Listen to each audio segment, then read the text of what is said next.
देवेंद्र फडणवीस और उद्धव ठाकरे की मुलाकात के बाद महाराष्ट्र में राजनीतिक हलचल तेज हो गई है और अब इस मुलाकात पर उद्धव ठाकरे ने भी चुप्पी तोड़ी है। देवेंद्र फडणवीस से लिफ्ट में मुलाकात को उद्धव ठाकरे ने बस एक सहयोग की बात बताई है। साथ ही उद्धव ठाकरे ने मजाकिया अंदाज में ये भी कहा कि दीवारों के कान होते हैं, इसीलिए हमने लिफ्ट में गुप्त बैठक की और आगे भी कोई गुप्त बैठक होगी तो हम लिफ्ट में ही करेंगे। सुनिए उद्धव ठाकरे ने क्या कहा है। आता लिफ्ट मध्ये मी आणि देवेंद्र फडणवीस एकत्र होतो।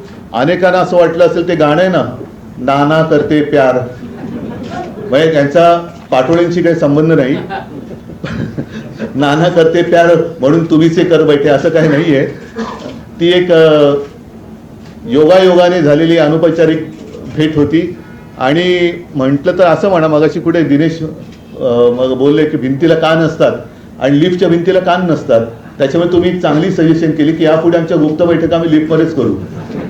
उद्धवजी, पुणे विद्येचं माहेरघर आहे, मात्र गेल्या काही दिवसांमध्ये ड्रग्सचं प्रमाण एवढं वाढलं आहे, पुण्यामध्ये असेल किंवा नाशिकमध्ये असेल, यावर कोणतेही उपाय केले जात